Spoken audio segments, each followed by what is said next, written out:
We will take some example, then सारी चीज क्या हो जाएगी आपकी क्लियर हो जाएगी। जैसे सपोज कर लिए पेरीमीटर ऑफ ट्रायंगल क्या होता है, perimeter of triangle, perimeter of triangle लिखना चाहो तो क्या होता है, ये होता है सम ऑफ साइड, या अगर इक्विलेटरल ट्रायंगल है तो 3 इंटू साइड लिखते हैं। क्या लिखते हैं, क्या लिखते हैं हम, पेरीमीटर ऑफ इक्विलेटरल ट्रायंगल है। यहाँ क्या है, इक्विलेटरल ट्रायंगल,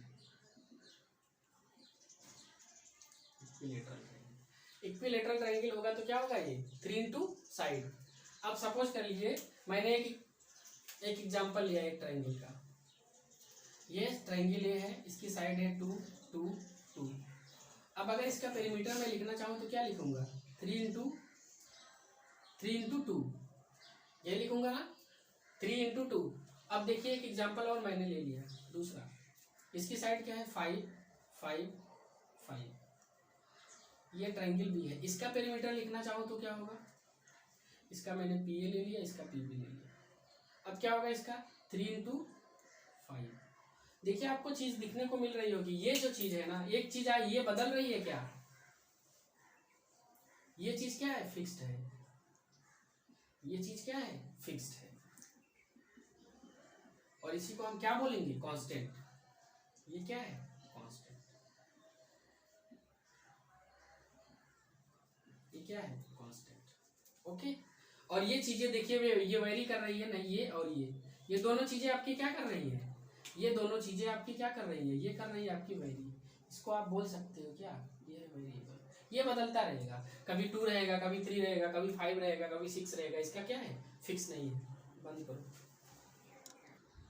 ओके, देखिए एक ये तरीका होता है। हम एक एग्जांपल और लेते हैं और अच्छे से समझाते हैं। सपोज कर लीजिए क्या है, एक क्रिकेट टीम है, क्या है, मैंने एक क्रिकेट टीम लिया, क्या लिया, एक क्रिकेट टीम, ठीक है। क्रिकेट टीम में प्लेयर्स लिखा, प्लेयर्स, और इधर क्या लिखा मैंने, स्कोर, क्या लिखा, स्कोर। अब देखिए ये कि क्रिकेट टीम है, कोई क्रिकेट टीम होगी, सपोज कर लो इंडियन क्रिकेट टीम, क्या है ये, इंडियन एक क्रिकेट टीम है। अब इंडियन एक क्रिकेट टीम है, ये इंडिया है, ठीक है, इंडिया की टीम। प्लेयर कितने होंगे इसमें, 11। सपोज कर लो जो कभी इंडिया ने कितना बनाया, 310 रन, ठीक है, ये फर्स्ट मैच में। किसी मैच में क्या बनाया 320, किसी में क्या बनाया 250, किसी में क्या बनाया 350। आप देख रहे हैं प्लेयर्स क्या बदल रहे हैं, प्लेयर्स बदल रहे हैं नहीं, लेकिन स्कोर क्या हो रहा है, बदल रहा है। तो आप इसको क्या बोल सकते हो, ये आपका क्या है, ये क्या है आपका कांस्टेंट, और ये सारी चीजें क्या है आपकी वेरिएबल्स, वेरिएबल्स। आई होप आपको चीजें क्लियर होंगी, कांस्टेंट क्या होता है, वेरिएबल क्या होता है, ठीक है। ये तो जनरल लाइफ की बात हो गई, जैसे हम ऐसे समझना चाह रहे हैं। थोड़ा सा और हम अलजेब्रिक में चलते हैं और उसमें समझते हैं कांस्टेंट क्या होता है, वेरिएबल क्या होता है। ओके, चलिए देखिए हम अब क्या करते हैं, कुछ अलजेब्रिक एक्सप्रेशंस लेते हैं। क्या लेते हैं, कुछ अलजेब्रिक एक्सप्रेशंस लेते हैं। जैसे सपोज कर लीजिए मैंने एक अलजेब्रिक एक्सप्रेशन लिया 5x - 3y + z। ये क्या है, एक अलजेब्रिक एक्सप्रेशन है, ठीक है। ये क्या है, एक अलजेब्रिक एक्सप्रेशन है। दैट मीन्स आपने पढ़ा होगा ना पॉलिनोमियल, इसको क्या बोलेंगे, इसको बोलेंगे ट्राइनोमियल। थोड़ी सी बात कर लेते हैं 1 मिनट। जैसे सपोज कर लीजिए आपके पास 4x लिखा हुआ है, 4x लिखा है, इसको बोलते हैं मोनोमियल, मोनोमियल। ओके, अगर मैंने लिख दिया 4x + y, इसको बोलेंगे क्या, बाइनोमियल, बाइनोमियल।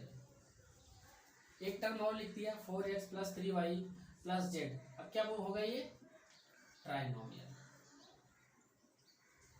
और मोर देन 3 जब भी होगा 4x + 9y + 3z + 10, ये क्या हो जाएगा आपका पॉलिनोमियल। क्या होगा ये पॉलिनोमियल। आया समझ में। तो ये क्या होता है, इसको मैं थोड़ा सा आइडिया दे दिया आपको। ये पॉलिनोमियल होता है, ये ट्राइनोमियल, बाइनोमियल। मोर देन 3 जब भी रहेगा टर्म्स तो क्या बोलेंगे आप, इसको क्या बोलेंगे आप, इसको बोलेंगे पॉलिनोमियल। ओके, तो अब देखिए अब मैं क्या बात कर रहा था, कांस्टेंट और वेरिएबल की। अब ये क्या चीजें है, ये जो 5 लिखा हुआ है ये क्या है, ये कांस्टेंट है, लेकिन ये इसके साथ लगा हुआ है, तो ये क्या होगा, ये टोटल चीज की अगर बात करेंगे तो ये क्या होगा, एक वेरिएबल है। ये भी क्या है, ये वेरिएबल है। ये क्या है, अगर ये 2 लिखा हुआ है, 2 क्या है, ये 2 क्या है, ये कांस्टेंट है आपका, ये क्या है आपका कांस्टेंट। ठीक है, अब चलिए एक एक्सप्रेशन और लिखता हूं, फिर आपको समझ में आएगा। देखिए एक और एक्सप्रेशन लिखता हूं मैं, 5x minus 3y, 5x minus 3y plus 10 plus z। अब देखिए आप इसमें भी आपको यही देखने को मिलेगा, ये और ये चीजें क्या है, ये क्या है आपका, ये आपका क्या होगा, 10 क्या होगा, 10 होगा कांस्टेंट। ये क्या है आपका, z है ना, z भी क्या होगा, z होगा क्या, वेरिएबल। और ये भी क्या होगा, ये सब भी वेरिएबल होंगे, ये सब क्या होगा, वेरिएबल। ओके, अब देखिए ये चीजें हो गई ना। अब हम क्या करेंगे, देखिए हमने क्या समझा, अभी हमने समझा कांस्टेंट क्या होता है, वेरिएबल क्या होता है। अब देखिए दूसरी चीज पे हम चलते हैं। एक चीज और लिखा हुआ है इसमें, क्या लिखा हुआ है, इक्वेशन। इसको एडिट करना पड़ेगा। ओके, कांस्टेंट और वेरिएबल का कॉन्सेप्ट आई होप आपको क्लियर हो गया होगा। अभी मैं क्या करूंगा बात, अब इसकी इक्वेशन क्या होता है। इक्वेशन नथिंग बट ये क्या होता है, एक कंपैरिजन होता है। क्या होता है, ये एक कंपैरिजन होता है, सिर्फ कंपैरिजन आपको करना है। देखिए जैसे एक एग्जांपल मैं ले लूं आपको, एक मैच में सचिन ने क्या किया, कुछ रन बनाया। जैसे यहाँ लिख दिया मैंने, सचिन स्कोर्ड क्या, 100 रन। क्या लिखा मैंने, सचिन स्कोर्ड और इक्वल टू क्या, सचिन स्कोर्ड लिखा तो अधूरा लग रहा है ना, रन्स। अब ये इक्वल लगा दिया ना। जब भी इक्वल आ जाएगा बीच में, दो एक्सप्रेशन के बीच में जब हम इक्वल डाल देते हैं तो क्या हो जाता है, इक्वेशन हो जाता है। तो ये आपका क्या है, ये आपका क्या हो गया, ये हो गया आपका इक्वेशन। क्या हो गया आपका, इक्वेशन। आया समझ में, ये है इक्वेशन। अब देखिए हम क्या चलते हैं, अब इसी जैसे ये तो इक्वेशन हो गया, अब हम अलजेब्रिक फॉर्म में चलते हैं। इक्वेशन का मतलब क्या होता है, सपोज कर लीजिए आपके पास दो एक्सप्रेशन है। क्या है, टू एक्सप्रेशन। एक मैंने लिख लिया 3x प्लस वाई, और दूसरा लिख लिया 2x plus Y. Okay, 2x minus 4। अब क्या किया, हम इसके बीच में एक इक्वल पुट कर दिए। अब ये क्या हो गया आपका, ये क्या हो गया आपका टोटल, ये हो गया आपका इक्वेशन। क्या हो गया, ये हो गया इक्वेशन। और देखिए ये क्या है आपका, वेरिएबल है। ये क्या है आपका, कांस्टेंट। ये क्या है आपका, वेरिएबल है। ये क्या है आपका, वेरिएबल है। आया समझ में आपको, आया समझ में, ये सब क्या है, वेरिएबल है। ओके, अब देखिए ये टोटल सिर्फ इसकी बात करें हम कि ये क्या है, ये इतनी चीज की बात करें तो ये क्या है आपका, अभी मैंने बताया क्या है, ये है एक्सप्रेशन। ये चीजें क्या है आपकी, ये टोटल क्या है, एक्सप्रेशन। ये इक्वेशन नहीं है, ये क्या है आपका, एक्सप्रेशन। आया समझ में।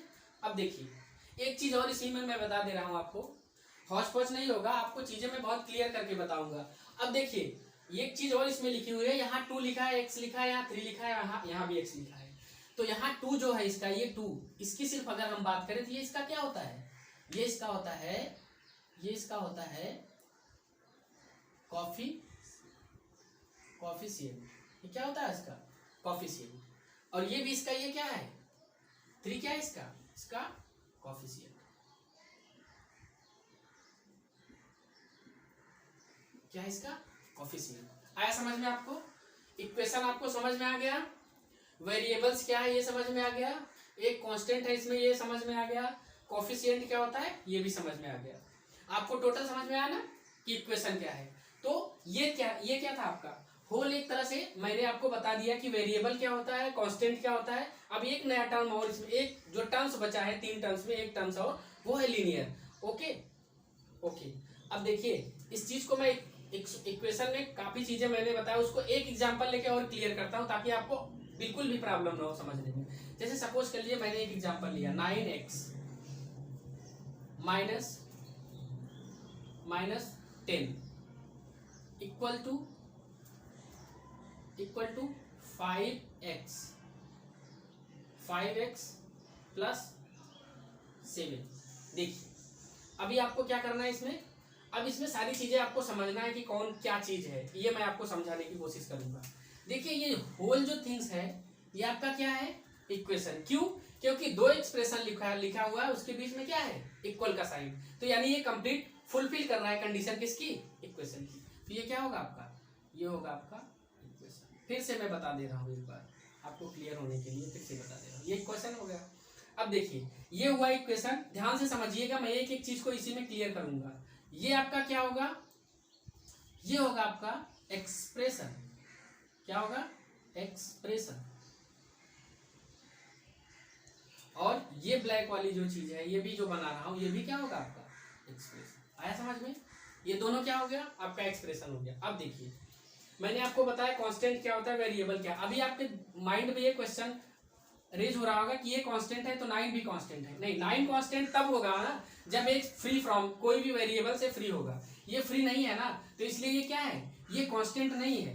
ये क्या है, ये टोटल क्या है 9x, ये होगा वेरिएबल। ओके, अब देखिए कांस्टेंट की बात करें, जैसे ये हो गया आपका और ये हो गया, ये क्या है, ये है कांस्टेंट। आया समझ में।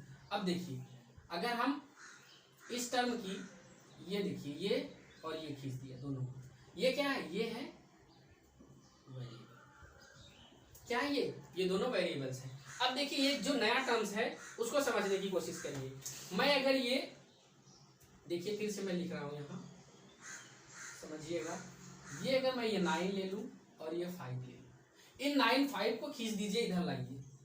ये क्या है, ये है कोएफिशिएंट, ये है कोएफिशिएंट ऑफ, दोनों का कोएफिशिएंट है। अब मेरे समझ में, मैं आशा करता हूं कि आपको सारी चीज क्लियर हो गई होगी। आप इसको रिमाइंड करके एक बार दो बार देखिएगा, बिल्कुल कंसेप्ट क्लियर हो जाएगा। हाँ एक चीज और है इसमें, और बता दे रहा हूं, जैसे एक चीज और इसमें एक चीज और आती है, उसको भी देख लीजिएगा, इसी समय देख लीजिए।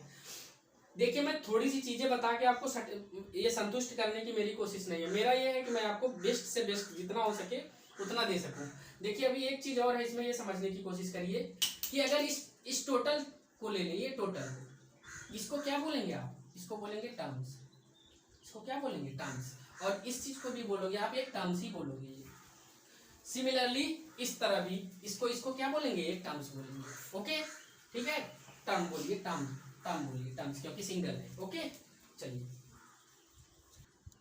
ओके फ्रेंड्स, मैंने क्या क्या क्लियर किया, आपको वेरिएबल बता दिया, इक्वेशन बता दिया। अब हम किसकी बात करेंगे, लीनियर की। आपको देखिए चीजें क्लियर हो रही ना, एक एक करके क्लियर कर रहा हूं मैं। ये नहीं कि आपको उठाया इक्वेशन लिख दिया 2x + 3y 2x + 3y = 10, कोई एक इक्वेशन और नीचे लिखा है, क्या किया, सॉल्व करके छोड़ दिया आपको। नहीं, ये नहीं करना है आपको, ठीक है, ये आपको नहीं करना, ये करना है पर बाद में करना है। आपको होल कंसेप्ट क्या होना चाहिए, क्लियर होना चाहिए कि एक एक चीज लिखो। ये देखिए साइंस में कोई चीज का कोई नाम दिया रहता है ना, तो उसका कोई पर्पज होता है, कोई एक मोटो होता है। ऐसे नहीं कि उठा के कोई भी नाम दे दिया, नहीं, उसका कुछ तो पर्पज होगा। लीनियर का मतलब क्या होता है, लीनियर का मतलब हिंदी में जो होता है ना, वो होता है क्या, रेखीय। इतना तो आपको अवेयर होंगे रेखी का मतलब क्या होता है। जैसे रेखी का मतलब होता है स्ट्रेट लाइन, ऐसे खींच सकते हो आप, ऐसे लाइन खींच सकते हो, ये सब क्या है, ये सब रेखी है। तो रेखी का मतलब है कि इसका अगर ग्राफिकल रिप्रेजेंटेशन देखना चाहेंगे हम लीनियर का, लीनियर इक्वेशन का, तो क्या मिलेगा आपको, वो एक स्ट्रेट लाइन मिलेगा। ठीक है, अब देखिए हम अलजेब्रिक में आके इसको क्लियर करते हैं कि क्या मतलब होता है लीनियर का। ओके देखिए, लीनियर का क्या होता है, लीनियर नथिंग बट क्या होता है, लीनियर का मतलब ये होता है कि आप कोई इक्वेशन लिखिए तो उसका वेरिएबल का पावर क्या होना चाहिए, it should be 1, must be 1, it must be 1। Suppose कर लिए मैं 2 एग्जांपल 3 एग्जांपल लेके एक ही बार में क्लियर कर दूंगा, आपको सब क्लियर हो जाएगा। सपोज कर लिए एक एग्जांपल मैंने लिखा 5x - 3y plus 10 okay equal to 0, ऐसे एक लिख दिया। ठीक है, आपको एक और लिखा, एक और लिख लिया मैंने 10x² plus 3x - y equal to 0। एक इक्वेशन और लिख दिया मैंने 11x plus 3y plus 4 equal to 0। अब देखिए, आप इन चीज़ों को देखने की कोशिश करिए। देखिए मैंने क्या बोला कि लीनियर वही चीज होगी जब वेरिएबल की पावर क्या होगी, 1 होगी। दैट मीन्स ये क्या है, ये आपका क्या है, लीनियर है। ये आपका क्या है, ये आपका लीनियर नहीं है। ये क्या है आपका, ये भी लीनियर है। तो लीनियर का मतलब सिर्फ और सिर्फ क्या है, लीनियर का मतलब सिर्फ और सिर्फ क्या, तो देखना आपको इसका पावर क्या होना चाहिए, 1 होना चाहिए। तो ये क्या हो जाएगा, कौन सा इक्वेशन हो जाएगा, लीनियर हो जाएगा। ठीक है, अब देखिए,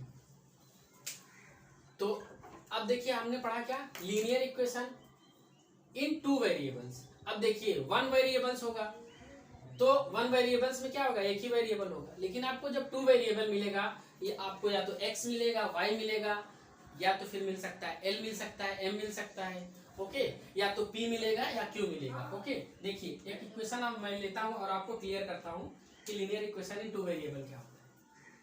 देखिए जैसे सपोज करिए आपके पास एग्जांपल है 3x plus 4y equal to 10। ये क्या है आपका, देखिए एक तो इसकी पावर क्या है, वेरिएबल्स की पावर क्या है 1 है, और कितने वेरिएबल हैं, 2 वेरिएबल है, तो इसको आप टोटली बोलोगे क्या, लीनियर इक्वेशन इन 2 वेरिएबल। आया समझ में, ये क्या है, linear equation in 2 variables.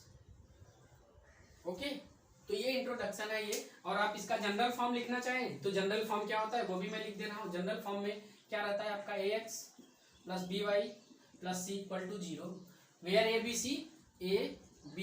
c are real number. ये क्या होते हैं, रियल नंबर में कुछ भी हो सकता है, a b c are real number. और ये क्या है, a है कोफिशिएंट ऑफ, a है कोफिशिएंट ऑफ x, या क्या है कोफिशिएंट ऑफ x, और b क्या है, b है आपका कोफिशिएंट ऑफ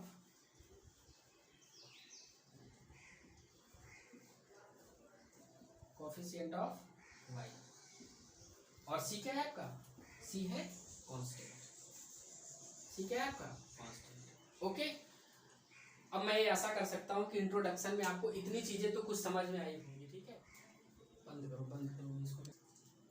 अब देखिए हम क्या करेंगे, इंट्रोडक्शन में ही थोड़ा सा और आगे बढ़ते हैं। हम इसमें इंट्रोडक्शन में अभी थोड़ा सा आगे बढ़ने में पर्पज ये है, मतलब मेरा सिर्फ ये बताने का मतलब है कि अभी हम ग्राफिकल रिप्रेजेंटेशन थोड़ा सा देखना चाहेंगे कि लीनियर इक्वेशन 2 वेरिएबल का ग्राफिकल रिप्रेजेंटेशन कैसा होता है। इसके बाद हम क्या करेंगे, किस पे चलेंगे, सोल्यूशन पे। तो ग्राफिकल रिप्रेजेंटेशन में मैंने वैसे भी बताया क्या होता है, ये लीनियर होता है। सपोज कर लिए मैंने एक एग्जाम्पल लिया सिंपल सा, x plus y equal to 6। Okay, मैंने क्या किया, इसका मुझे इसका मुझे क्या है, ग्राफिकल रिप्रेजेंटेशन करना है। तो आपको सिंपल सा तरीका है, कुछ भी नहीं करना है, एनसीईआरटी भी यही फॉलो करता है। आपको क्या करना है, ये क्या है, इसको क्या बोलते हैं, कार्टेशियन प्लेन या कार्टिकल बोलते हैं। ठीक है, 0,0 इसको क्या बोलते हैं, एक्स एक्सिस, और इसको क्या बोलते हैं वाई एक्सिस। ठीक है, इसको बोलते हैं क्या हम, ओरिजिन। ये चीज़ें आपको पता होगी, लेकिन एक बार मैं बता दे रहा हूँ। इधर की सारी चीज़ें क्या होती है, पॉजिटिव, इधर की सारी चीज़ें क्या होती है, नेगेटिव, ऊपर की चीज़ें पॉजिटिव, नीचे की चीज़ें क्या होती है, नेगेटिव। इसको बोलते हैं फर्स्ट क्वाड्रेंट, इसको बोलते हैं second, third, fourth quadrant. Okay, अब देखिए आपको क्या करना है, सिंपल सा इसका ग्राफिकल रिप्रेजेंटेशन दिखाने के लिए सिंपल सा क्या करना है, इस इक्वेशन में x plus y equal to 6 में put x equal to 0, then you will get y equal to 6, again put y equal to 0, then you will get x equal to 6। अभी क्या होगा, ये पॉइंट 0,6, दूसरा पॉइंट क्या होगा 6,0। इस पॉइंट को आप इस ग्राफ में प्लॉट क्या कर देना है, बस आपको प्लॉट कर देना है, बाकी कुछ भी नहीं करना है। क्या करना है, पॉइंट बनाओ ऐसे 1 2 3 4 5 6 7, ऐसे 1 2 3 4 5 6, 1 2 3 4 5 6, 1 2 3 4 5 6, ऐसे बनाना है। पॉइंट क्या रखना है आपको, 0,6। तो 0, ये क्या होता है, ये पता है आपको, ये x इक्वल टू 0 की लाइन होती है, और ये किसकी लाइन होती है, y इक्वल टू 0 की लाइन। क्यों, क्योंकि इस पे x ना इधर राइट साइड भी गया है ना लेफ्ट साइड भी है, y ना ऊपर गया है ना नीचे, ये क्या है, ये लाइन y इक्वल टू 0 की है।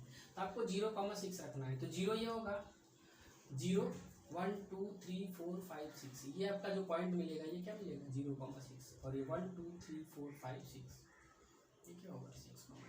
अब इन दोनों को क्या करवाओ, इन दोनों को क्या करवाओ, मिला दो, ये आपका जो इक्वेशन बनेगा ये किसका बनेगा, x plus y equal to 6। क्या मिला आपको, मिला ना लीनियर। इसी तरह आपको क्या करना है, थोड़ी सी और एक चीज़ बता दे रहा हूँ मैं, ये तो लीनियर इक्वेशन 2 वेरिएबल हो गया। 1 वेरिएबल में कुछ स्पेशल कंडीशन होती है। देखिए इसमें रेंडमली आपको लाइन कैसी भी मिल सकती है, आपको पैरेलल मिल सकती है, एक्सिस के पैरेलल मिल सकती है, एक्सिस के परपेंडिकुलर मिल सकती है, रेंडमली कोई भी लाइन मिल सकती है। लेकिन अगर आपको लीनियर इक्वेशन इन 1 वेरिएबल दिया है तो देखिए उसका रिप्रेजेंटेशन थोड़ा सा देख लीजिए क्या होता है। सपोज कर लीजिए आपके पास x माइनस 2 इक्वल टू 4 है, आप इसको सॉल्व करोगे you will get x equal to 6। अब x इक्वल टू 6 को कैसे प्लॉट करोगे, बस आप यहाँ क्या करो, x इक्वल टू ये 6 है ना, इसको ऐसे खींच दो, आपको क्या मिल गया ये x माइनस 2 इक्वल टू 4 की लाइन। आपको एक एग्जांपल और मैं लेके दिखा दे रहा हूँ, y minus 3 equal to minus 4। Okay, आप इसको सॉल्व करोगे तो क्या मिलेगा आपको, y इक्वल टू माइनस 1 मिलेगा। आप y इक्वल टू माइनस 1 को यहाँ y इक्वल टू ये है ना माइनस 1, आप इसको ऐसे खींच दो, ये आपको y, ये आपको ये इक्वेशन मिलेगा y माइनस 3 इक्वल टू, ठीक है। ये हुआ आपका सिंपल सा, मैंने आपको ये बता दिया, हल्का सा सिर्फ बता दिया कि इस तरह से रिप्रेजेंटेशन करते हैं। अब जो आगे का सेक्शन है उसमें हम डिस्कस करेंगे कि हम इसका सलूशन कैसे निकालेंगे by graphical method. Okay okay, देखिए हम थोड़ा सा ये समझते हैं ना, हम लीनियर इक्वेशन टू वेरिएबल पढ़ते ही क्यों है, इसका पर्पज क्या है। पर्पज ये है कि जैसे सपोज कर लीजिए आपको जब भी कोई दो कंडीशन दी रहेगी, जैसे सपोज कर लिए मैं बता रहा हूँ, जैसे आपको सपोज कर लो आप मार्केट गए, आपके पास कितने रुपए हैं, आपके पास मान लो कुछ रुपए है, मान लो 13 रुपीज है, कितने रुपीज, 13 रुपीज। एक स्पेसिफिक वैल्यू ले रहा हूँ आपको समझाने के लिए, 13 रुपीज है, और आपको क्या करना है, रबर और पेंसिल परचेज करना है। क्या करना है, रबर और पेंसिल। रबर की प्राइस कितनी है, 2 रुपीज, ठीक है, और इसकी कितनी है, 3 रुपीज। ये पता है आपको, 2 रुपीज 3 रुपीज, और आपको बोला गया कि आपको 5 आइटम खरीदना है। कितना, 5 आइटम। कितना खरीदना है आपको, 5 आइटम्स। आपको क्या करना है, 5 आइटम्स खरीदना है, और ये दोनों आइटम्स खरीदने हैं 5 आइटम। ऐसा खरीदना है कि 13 रुपीज में ही इसको खरीदना है 5 आइटम। तो आपको सोचना पड़ेगा ना कि इसको कितना ले, इसको कितना ले। इस तरह की कंडीशन जब आती है ना, इस तरह की कंडीशन और भी आगे आएगी। जैसे सपोज करेंगे कि अभी इस टाइम प्रेजेंट में एक डॉटर है और एक इसकी मदर है, उसका एज क्या है, कुछ दिया रखा रहेगा, और बोलेगा आफ्टर 3 ईयर, आफ्टर 3 ईयर एक कंडीशन दे देगा, आफ्टर 3 ईयर जो मम्मी की एज है वो क्या हो रही है, डॉटर की एज की 2 गुनी हो जा रही है। इस तरह की कंडीशन दिया रहे तो 2 इक्वेशन हम बना के दोनों से सॉल्व करते। इस तरह का प्रॉब्लम आपको इसमें देखने को मिलेगा। ओके, तो पहला आइटम क्या खरीदना है आपको, रबर प्लस पेंसिल। सपोज कर लो कि रबर की प्राइस जो है, प्राइस ऑफ रबर, ठीक है, प्राइस या कॉस्ट बोलते हैं, प्राइस ही लिख लो। प्राइस जो है रबर की कितनी है, प्राइस ऑफ रबर कितनी है, आप क्या कर लो, x लेट कर लिया, और प्राइस ऑफ पेंसिल कितनी है, इसको क्या कर लिया, y। ओके, सॉरी प्राइस नहीं है, सॉरी प्राइस नहीं, नंबर ऑफ, इसको एडिट ही करना पड़ेगा लग रहा है, बंद कर। सपोज कर लो हमने रबर कितना खरीदा, सपोज किया नंबर ऑफ रबर कितना है, नंबर ऑफ रबर कितना है x, और नंबर ऑफ पेंसिल कितनी है आपके पास, नंबर ऑफ पेंसिल कितनी है y। तो x प्लस y आपको पता है क्या होगा, 5। आइटम कितना है 5, और टोटल आपके पास रुपीस कितना है इतना, और ये पता है कि रबर का दाम कितना है, रबर को आप क्या लिए हो x। तो अब क्या करोगे, रबर की प्राइस कितनी है 2, ठीक है, तो 2x करोगे। ओके, फिर प्लस पेंसिल का कितना है 3, और कितना आइटम है पेंसिल y, यही है ना आपका। देखो समझो, आपने नंबर ऑफ रबर कितना लिया x, और प्राइस कितनी है 2, तो आप ये 2x हो गया, प्लस पेंसिल कितना आपने लिया y, और प्राइस इसकी कितनी है 3, ये, और टोटल पैसे कितने हैं आपके पास 13, यही है ना आपके पास। अब देखिए, अब इन दोनों इक्वेशन से आप क्या कर सकते हो, सॉल्व कर सकते हो। देखो दूसरा तरीका ये है कि दूसरा तरीका एजम्पशन का तरीका होता है, लेकिन वो फायदेमंद नहीं, हमारे पास क्या होता है, वो टाइम किलिंग होता है। देखिए आप इसको ऐसे भी कर सकते हो, सपोज कर लो ये पेन है, सॉरी रबर है, और दूसरा क्या है, पेंसिल है। आपने क्या किया, लेट कर लो, पांचों आपने क्या कर लिया, पांचों क्या खरीद लिया आपने, रबर ही खरीद लिया। तो पैसे कितने हो जाएंगे आपके, जरा सा बताइए। ये इसको 0 लिया, 5:3 होगा, क्या हो जाएगा ये 15 है क्या आपके पास, 15 रुपए नहीं होगा क्या, नहीं ना। रबर का दाम कितना था, सॉरी 2 था, तो 5 × 2 किए तो आपको क्या मिला 10, लेकिन आपके पास अभी रिमेनिंग कितना हो जाएगा 3, तो इसको नहीं लोगे आप। अब क्या करोगे आप, इसको एक कम कर लो, क्या कम कर लो, इसको 4 कर लो, और यहाँ 2 करो, अब कितना मिला आपको 8। अब ये 4 हुआ तो ये कितना लेना पड़ेगा आपको, एक ही तो लेना पड़ेगा ना, और इसकी प्राइस कितना है 3, आपको क्या मिला है इधर, अब बताओ आप 11। अभी भी क्या सेटिस्फाई कर रहा है, नहीं, ये भी गलत है। अब क्या करो आप, इसको कर लो 3, यहाँ क्या हो जाएगा 3 और ये 2 मिलेगा ना, ये 3 और 2, 3 और 2, तो इसका प्राइस कितना होगा बताओ, 3 और 2 का 6, और ये 3 आप खरीदे हो ना तो इसको कितना लेना पड़ेगा आपको 2। अब क्या मिला आपको बताओ, आपको क्या मिला अभी, ये मिला 6 और ये मिला 6, अभी भी 12, अभी भी है सेटिस्फाई नहीं। अभी आगे चलो, अब क्या करोगे आप, इसको 4 ले लो, इसको क्या कर लो, सॉरी 2 ले लो, और ये इसकी प्राइस क्या होगी 2। अब इसको क्या करोगे 3 इंटू 3, क्यों कर रहे हैं पता है ना आपको, क्योंकि दोनों का सम क्या होना चाहिए 5 ही होना चाहिए। तो आप जब इसको करोगे तब देखो यहाँ क्या मिलेगा 4 और यहाँ 9, तो अब यह क्या गया 13, तो ये आपका सेटिस्फाई होगा। लेकिन क्या ये तरीका सही है, ये तरीका क्या सही है, ये नहीं सही तरीका है। तो ये सही तरीका है नहीं, तो इसको हम क्या करेंगे आगे, इसको हम पढ़ेंगे कैसे इन दोनों इक्वेशन की हेल्प से कैसे हम जल्दी से सॉल्व करेंगे। आया समझ में हमारा पढ़ने का क्या उद्देश्य है इसका। ओके फ्रेंड्स, ये आपका था इंट्रोडक्शन। ओके, अब हम नेक्स्ट सेक्शन में क्या करेंगे, नेक्स्ट सेक्शन में इसके जो आगे के टर्म्स हैं जो भी है, इसके सोल्यूशन ग्राफिकल, कैसे हम ग्राफिकल रिप्रेजेंटेशन से सोल्यूशन फाइंड करेंगे, इसके बाद जो मल्टीपल मेथड है कई उनकी हम डिस्कस करेंगे। ओके, तो हम अगली क्लास में मिलते हैं आपसे।